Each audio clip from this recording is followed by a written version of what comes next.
Yes, physics stuff. Realistically, calculus was developed by the same people doing physics, so it could do physics easier. So let's do some physics. I will start by saying that almost all of this is started to be addressed in constant terms, which means you probably have seen all this crap before. So, here's a question.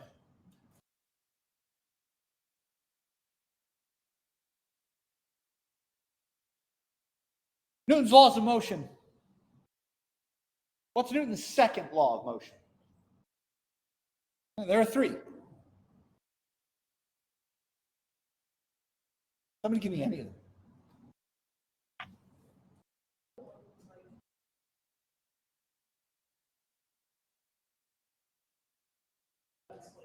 For every action, there is an equal and opposite reaction. That's Newton's third law, reciprocity.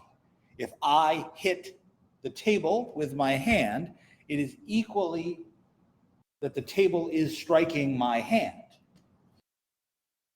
So for every action, my force exerted downward, there's an opposite equal reaction. Otherwise, we don't have a static system. There are two more.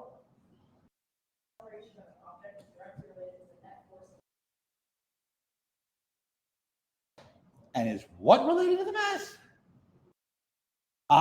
So the total force is directly proportional to the mass and the acceleration.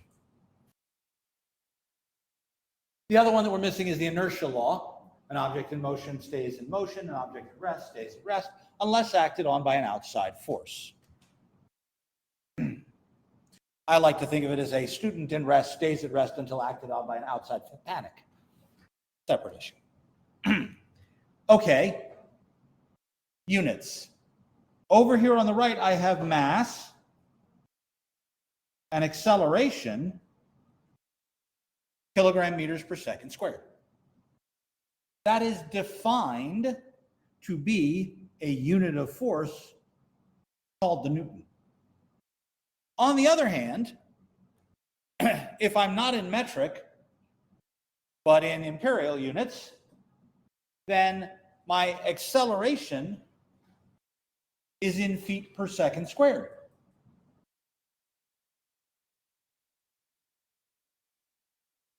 But mass is not the same as weight. So when I say something weighs a kilogram, I'm lying. That's its mass. Kilogram of mass exerts a force on a scale. That's the force in newtons that we register as 1 kilogram on the scale, offsetting it, which means technically when I weigh something in kilograms, I'm doing the conversion based on the gravity of the earth. That means pounds, which is weight, is already force. That means I'm missing a unit here. A unit in mass. This is why this unit is so uncommon, is that nobody thinks of mass as separate from weight. But mass is weight under the influence of gravity. So I need a unit called a slug. Literally, a slug as an extruded piece of metal. A slug of lead, a slug. So nobody uses this damn unit anyway. Because when we weigh something, we think, oh, this is 5 pounds. But that's an object whose weight is 5 pounds. If I took that object to the moon, it wouldn't weigh 5 pounds. It would weigh about 14 ounces. But it would mass the same. That means its inertia and its properties and what I need to do to it to cause it to move changes. But the inertial behavior and the physical properties of the appropriate number of slugs of mass for that 5-pound object are the same. I really like working in metric units here, much better than I like working in imperial units. But the real world out there, you'll flip back and forth.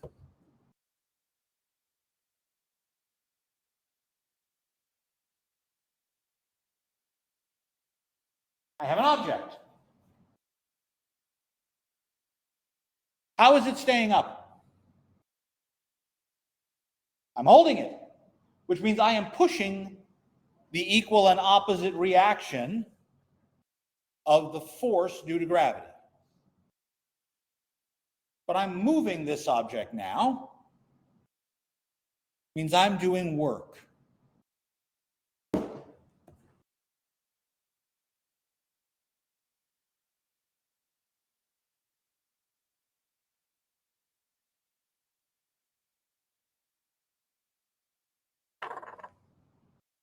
So in metric, we'll get kilogram meters per second squared times meters.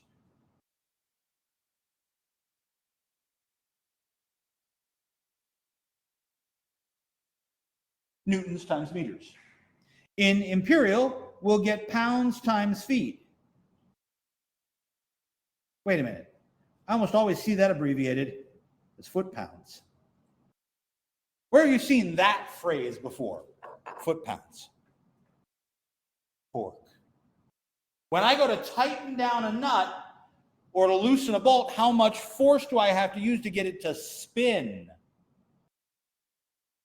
Torque is also a work unit. I have a book. Book weighs about 1.6 kilos. I lift it over my head. It's about 70 centimeters. How much work did I do?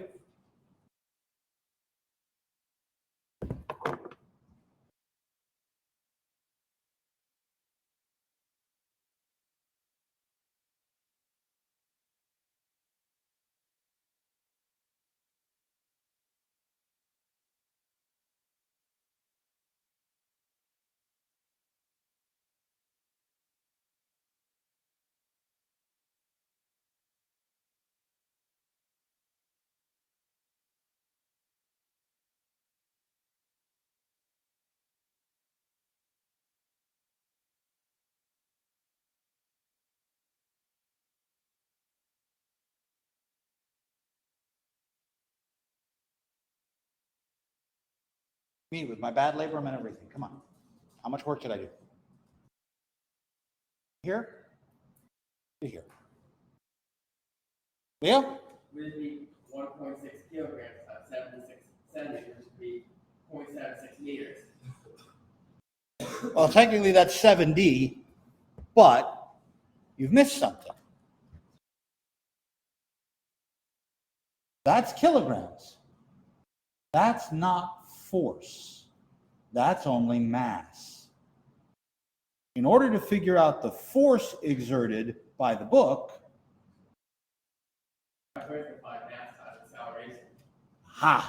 which means I need 1.6 kilograms times 9.8 meters per second squared to give me the actual.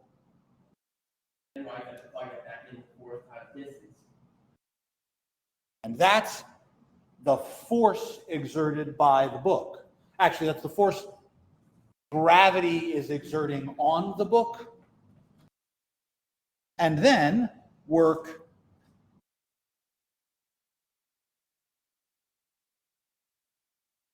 I have to be careful here. Say again? More centimeters, we need meters. I need everything to be in the right units up here.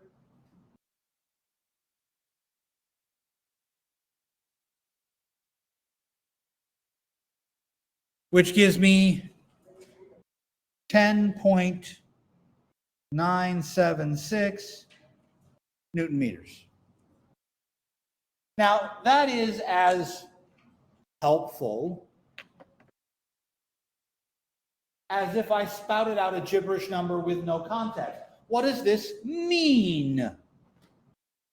Well, unfortunately, on its own, it doesn't mean very much. So here's a question for you. If I take this book and I lift it over my head, and it takes me 1 second to do that, is that easier or harder than if it takes me 5 seconds to do it?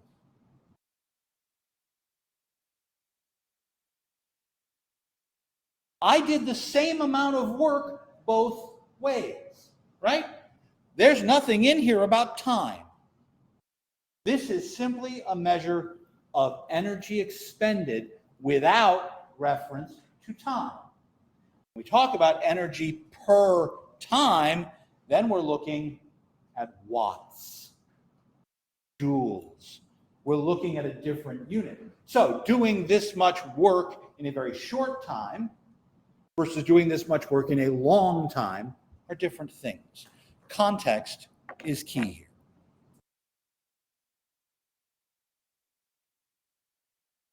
Same problem.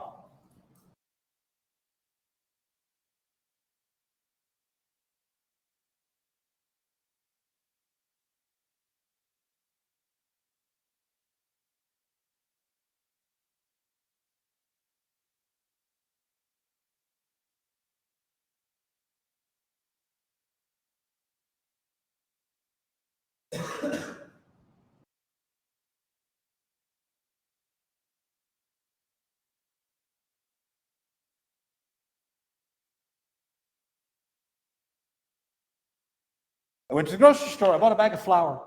I come home, I put all the grocery bags on the floor. My flour happens to be right here at head height in my pantry. So I pick up the bag and I put it on the shelf. How much work did I do?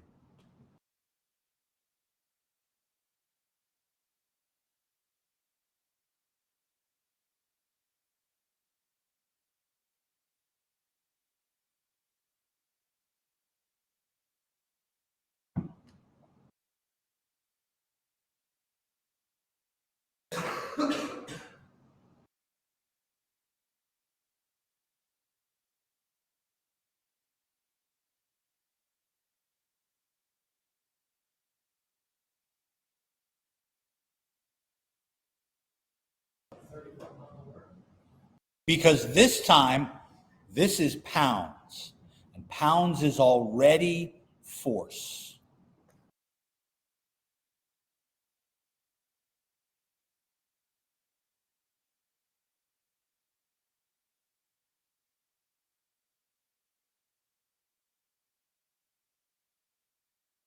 So I don't need to take gravity into account when I'm working in pounds.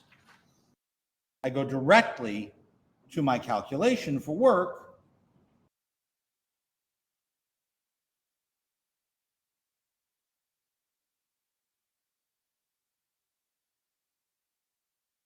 because I was given force to start with. Now, this means, by the way, I have no idea what the mass of that bag of flour is. I don't know what slugs represents. We don't think that way. Now, I really haven't thought about a kilogram as anything other than a weight. I go down to the gym in McKenna, and the plates are stamped 5 kilograms, 45 pounds. Pounds I get, but kilograms, that's not right. On the other hand, the reason we can do that is because everywhere on this planet, the difference in force exerted by that 5 kilogram plate is almost immeasurable without atomic scales. The force of gravity is effectively a constant.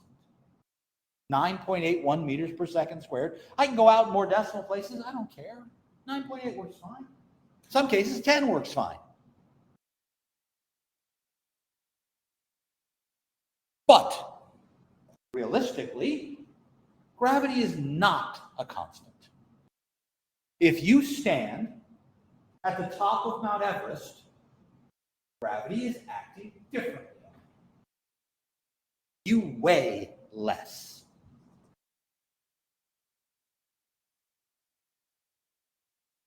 On the other hand, if you're 20 miles underground, one of the deepest mines in the world, right?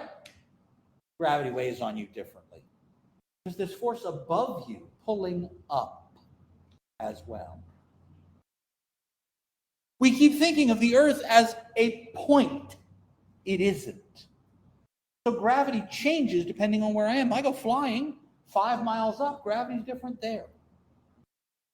I go out 150 miles, 250 miles, gravity's different there. What we see when we watch film of people free floating in space is that they are falling. But they are falling exactly the right speed that the Earth moves out from under them as they fall and starts to pull them in a different direction. That's how you get an orbit.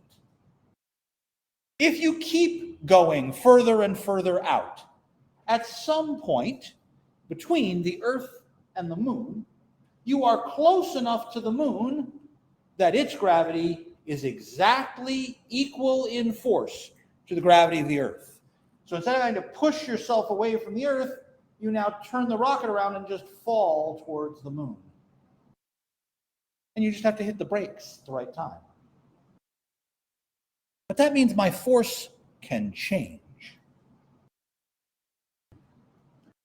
Both of these problems were done with constant forces.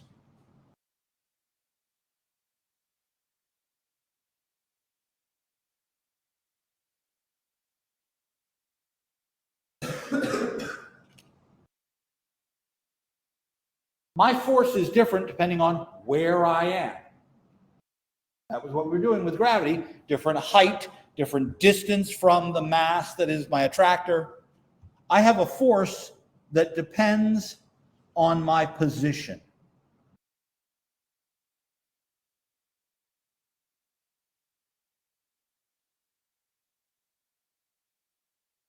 Even if I were to push on this podium, it's stuck to the carpet. Static friction, right? As I start to push, I have to overcome that static friction, and then I get dynamic friction and we start to slide. But this carpet's not smooth. It's going to catch in different places. My force is going to be different depending on where I am. I push this over the wall. How much work do I do?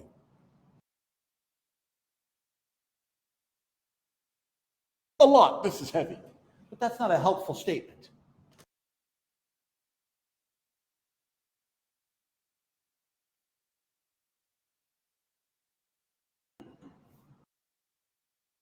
Let's say I'm taking my object, whatever it is, and moving it from position A to position B. How do I figure out how much work I'm going to do?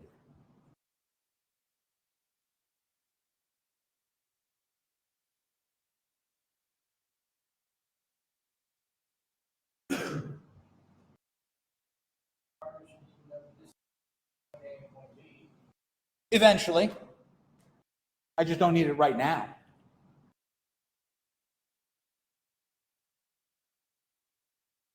It's kind of difficult to say I know what the force is at every single itty bitty point over here, because then each distance would be basically nothing. So let's approximate.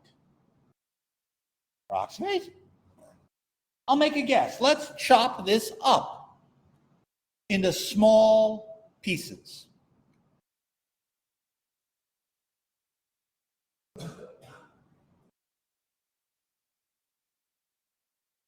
And on each piece, I will assume that my force is constant. By picking a value in that little section and saying, in this little section, use this X value, and you know the force. So in this first little spot, I'll pick some X And that x will give me the force in the first piece. And then in the second spot. And so on. And that means somewhere in here, I'll have an ith spot. Until I get all the way to the end,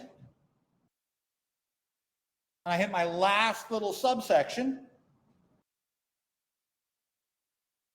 and I've got the last number. But wait a second. That's just force. I want work. Work is force times distance. I only moved using this force from here to here. Using this force, I only moved from here to here. Using this force, I only moved from here to here. So now I need to ask the dumbass question that I didn't ask in the first place. How did we break this up? I use equal sections, then each of those has the same distance in it, right? Not just x, but I can say that the width of that piece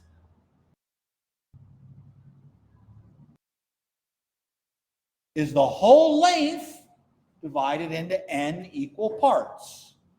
I'm having the weirdest sense of deja vu. I've seen this crap before. What is that?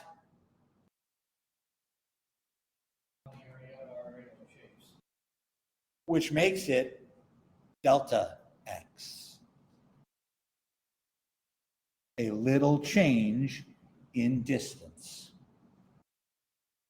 Which means the work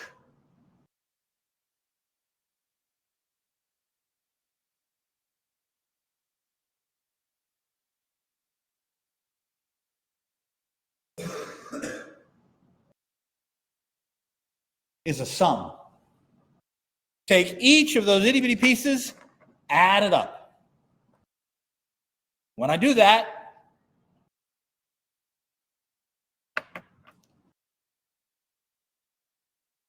I see a really familiar looking formula. That doesn't just look like our area formula, Gavin. That looks like a Riemann sum.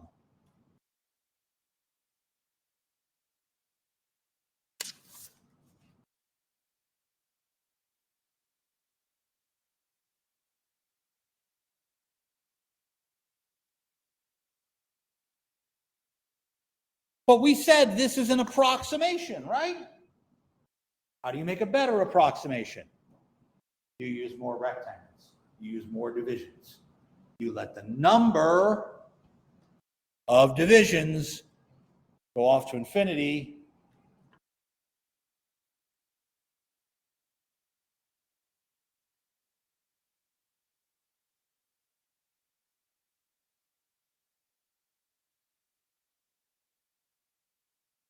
And that becomes an integral, which means if I have a force that is positionally dependent,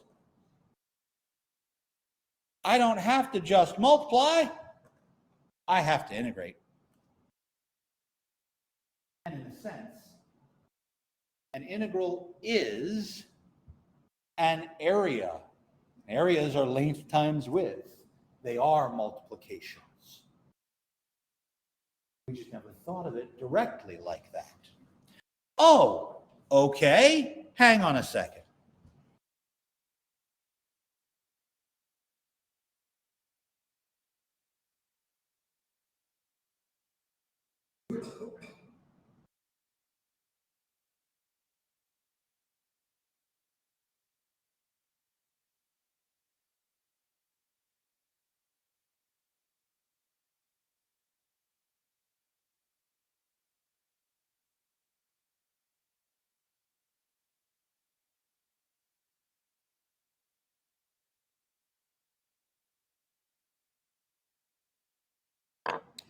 Here is a completely impossibly rigged setup. I have a particle on the x-axis at a distance x from the origin. We'll even go so far as to say that's in feet. And a force is being exerted on that particle whose magnitude is 1 over x squared.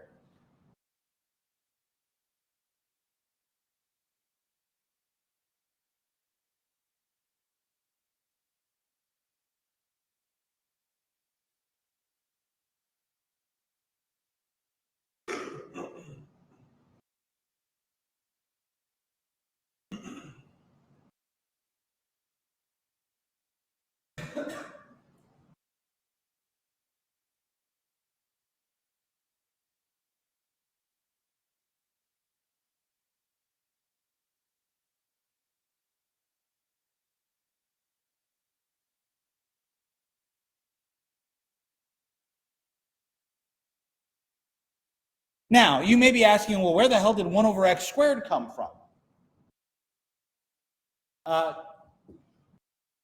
Take your pick.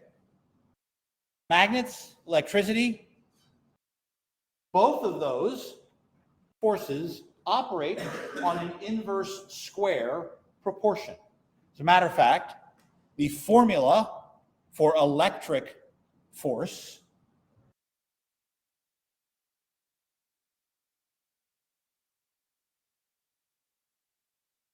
is proportional to the product of the two charges over the distance between them squared.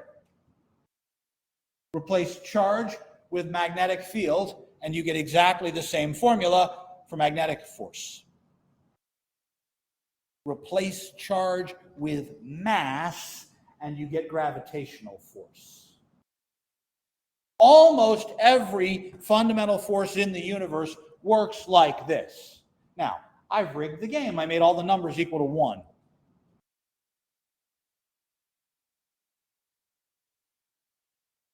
And that K differs in each situation. When I do gravity, I think the number is 6.67 times 10 to the negative 11th. And my brain wants to say when I do electricity, it's like 8.871 times 10 to the 14th. But that's because the units are so damn small. Anyhow, how do I figure out how much work is done by this force moving the particle as it pushes it from position 1 to position 4? The varying force, I know where I start and where I end. The work done is the integral.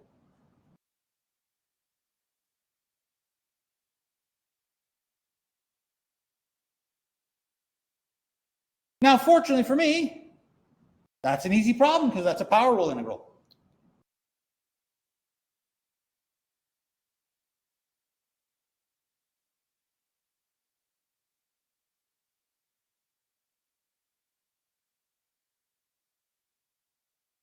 So I get negative 4 to the negative first minus negative 1 to the negative first, but raising something to a negative power makes it 1 over.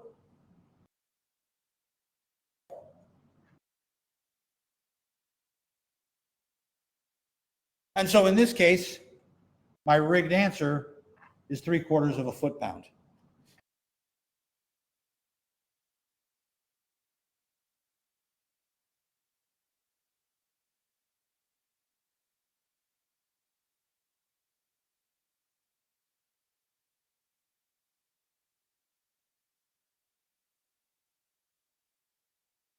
An interesting question. Why is the abbreviation for pound LB?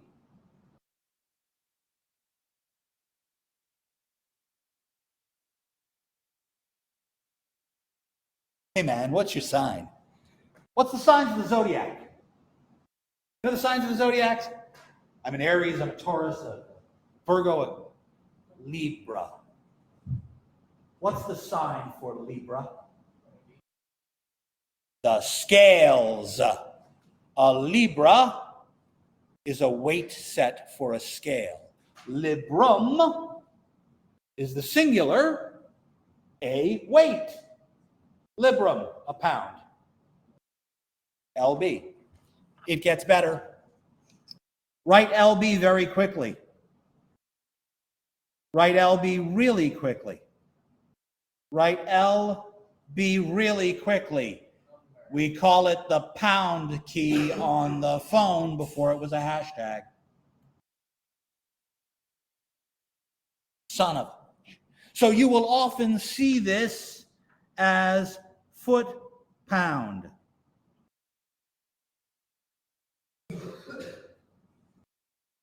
A 5-pound bag often uses that for pound instead of the word on the sticker. It's amazing the crap you learn when you sit in a classics room surrounded by Greek and Latin words. So, as long as I can set up the varying behavior from my situation, I can create an integral. But sometimes setting that up is not obvious.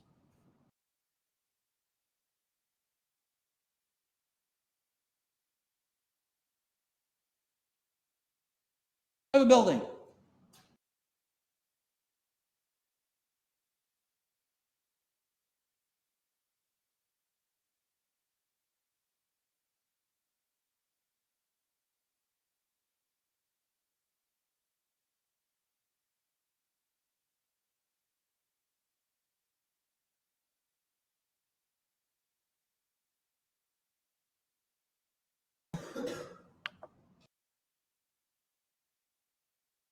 Giant cable hanging off the side of the building. It's 200 pounds of cable, 100 feet long, hanging off the side of the building. We need to put it on the roof.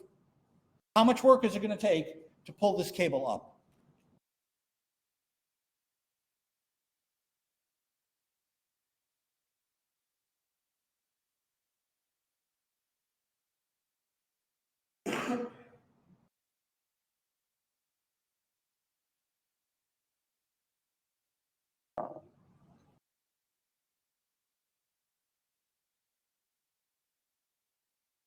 The first thing that I am very happy for, I'm not in metric. I don't need to worry about gravity. I'm in pounds. I already have force. But here's an interesting situation. The only force being used here is gravity. I'm pulling up on the cable. The force isn't changing. What is changing? Distance. Each piece of that cable, let's do this cutting up idea again. Let's cut this cable into pieces.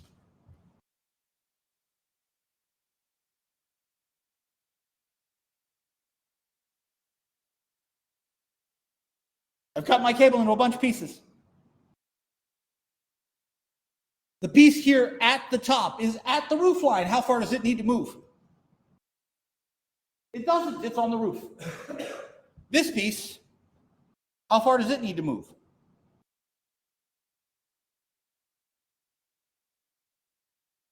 100 feet, because it's the far end. So let's set up our x-axis. Let's set up x being 0 at the top and x being 100 at the bottom. Somewhere in the middle, I have this piece of cable. I don't know what its position is, but it's somewhere between 0 and 100. So it's going to have to move this far. How long is that piece of cable?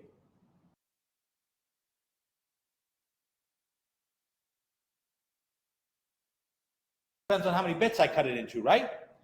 But if we use our equal bit cut up, I could say that each one has a length of delta x.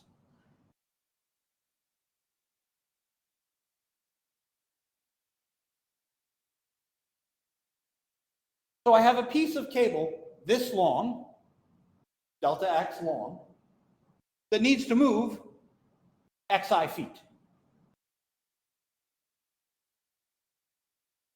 I have the distance, I need the force.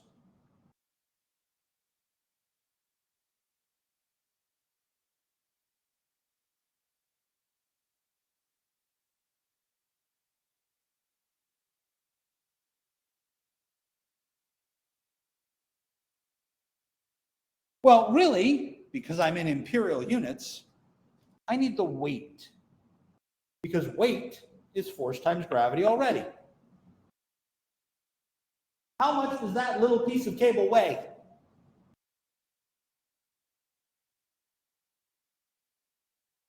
I'm sorry, say that again? Almost.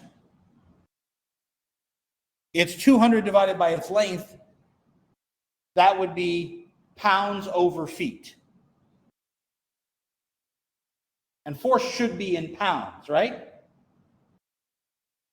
Pounds over feet, to get pounds again, I need feet again, right?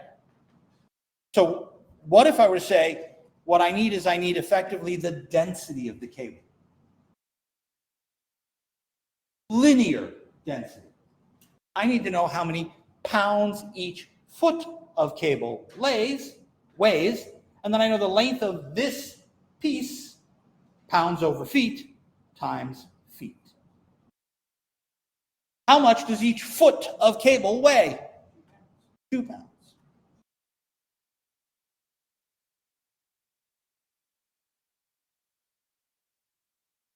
Pounds per feet times feet.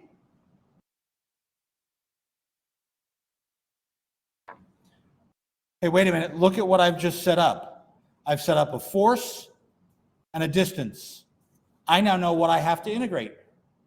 I have to integrate force times distance. Work is the integral of force times distance. Well, let's rearrange that. Since I'm just multiplying, I can multiply in any order.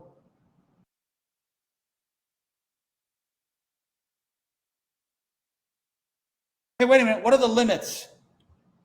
What are the limits of integration on this integral?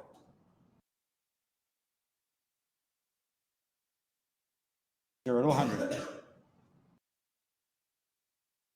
Which gives me x squared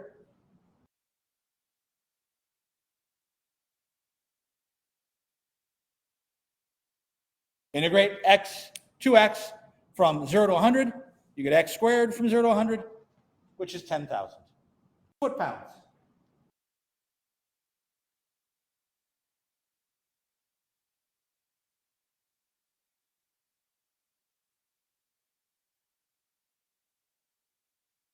This particular idea of figuring out the work I need to do by breaking up my piece into sections works in lots of different cases.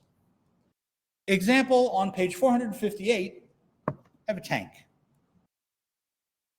The tank is shaped like a cone, and that cone is full of water. And I need to pump the water out the top. How much work is it going to take?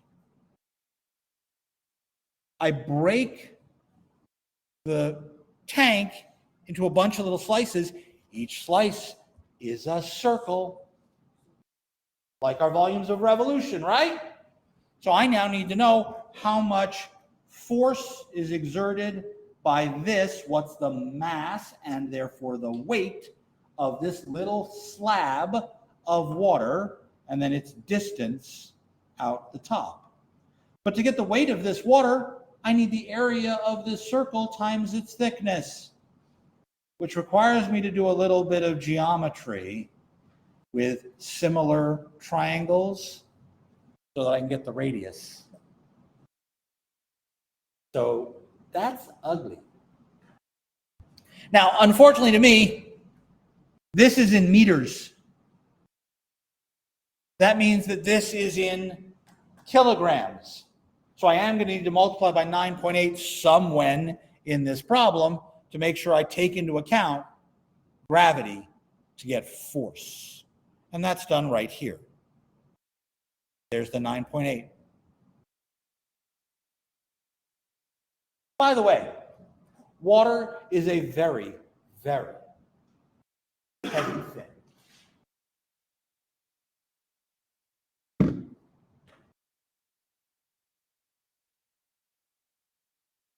What is the weight of a bottle of water? I'll make it easy. 1 pint, 16 ounces, half a liter. Half a liter is a pound,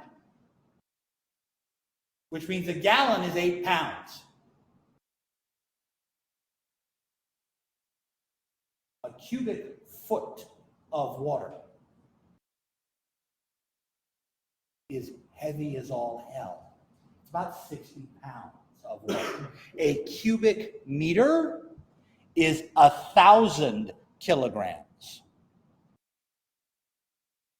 A liter is a kilogram. That bottle. A 1 liter bottle, it's a 24 ounce bottle. That one? Yeah. It's a 1 liter or not? Whoa, that's even bigger. If it's over a liter, that's over a kilogram of water when it's full. Huge, right? Remarkably heavy. I made a cardinal mistake when I moved to Pittsburgh. I left Florida, and my apartment building was built out of concrete.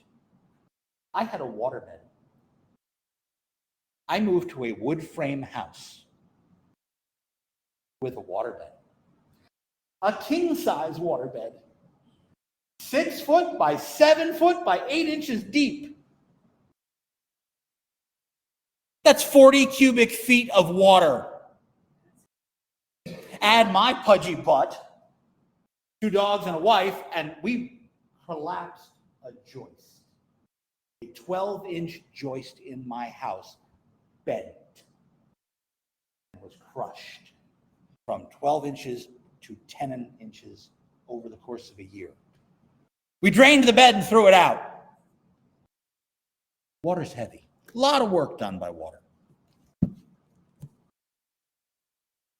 But even simple behaviors on force and on objects can give rise to complex behavior.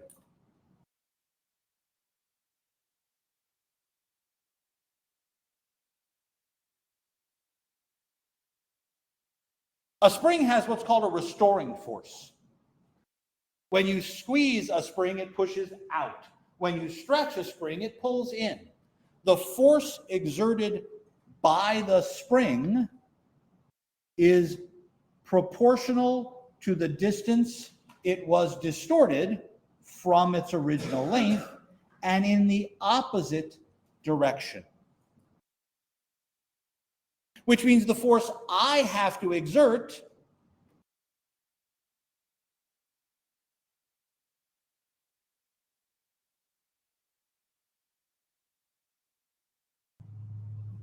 is the opposite of that.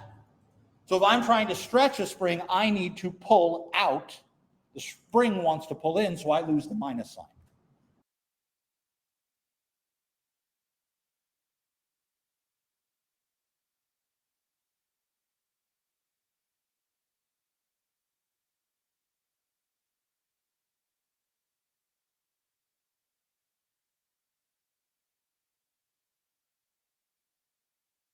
Now that K is some constant, and that depends on the material of the spring. That depends on what metal or material it's made out of, how tightly it's coiled, whether those coils are close together or far apart. If you have a click action pen, you can unscrew the tip of that. You'll find a spring inside the click mechanism. But that's a very loose spring. On the other hand, if I go to my car and I look under the tire, I've got a shock absorber with a spring that is a hell of a lot heavier and thicker and a larger K value, more resistance to distortion. So how do we figure out that value of K? Anybody taken Physics 1? Did you do the experiment where you determined the K value for a spring? Because I know we do it here.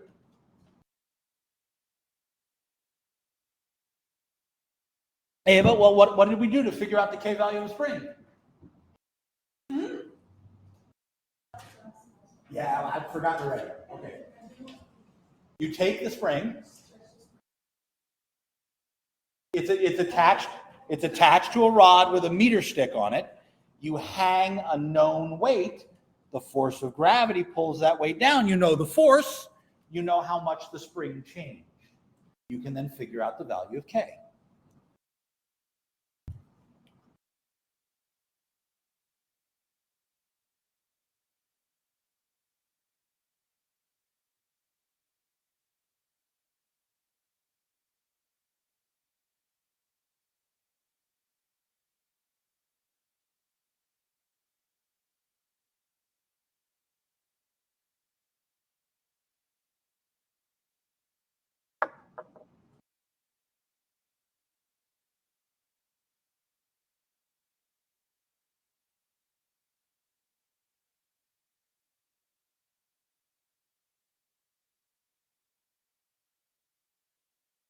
When I have the spring and I'm not touching it, it is 20 centimeters long. I put a 25 Newton force on it, and I can do that by putting a precise amount of weight on the end. And I measure it, and it's now 30 centimeters. I take that weight off, and I want to squeeze the spring down to 15 centimeters. What force do I need to exert? Once I know the force, I'll be able to figure out how much work I did to do that movement. Oh, well, I can work out K from here. A force of 25 newtons stretched my spring by 10 centimeters. Notice it is just the change in the length that is the X value here. But if I'm in newtons here, I should be in meters there. You don't have to do it in meters. You could do it in centimeters, but that's okay. Well, now I say, oh, force. The force exerted by the weight. That's why there's no minus sign.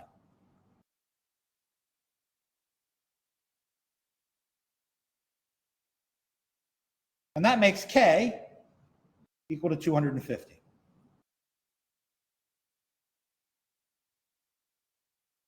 Now this makes the assumption that stretch is the positive direction.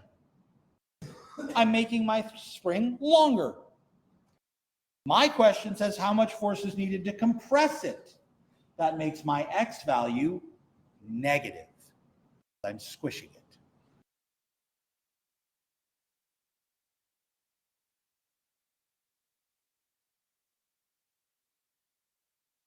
And this is going to give me a negative force because it's going in the other direction than the force we started with.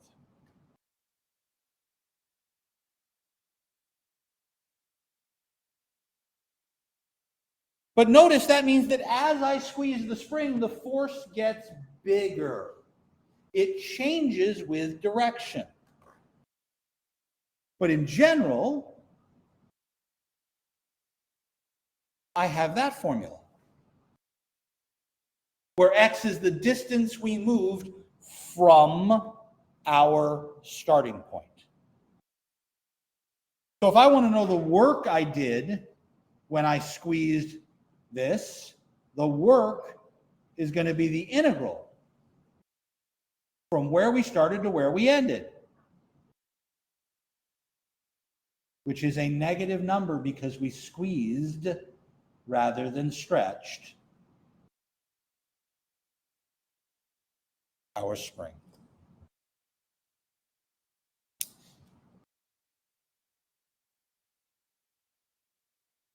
I must be able to pull out all the necessary and appropriate information. This is going to give me a negative number. The only reason it's negative is because I'm exerting the force in a particular direction.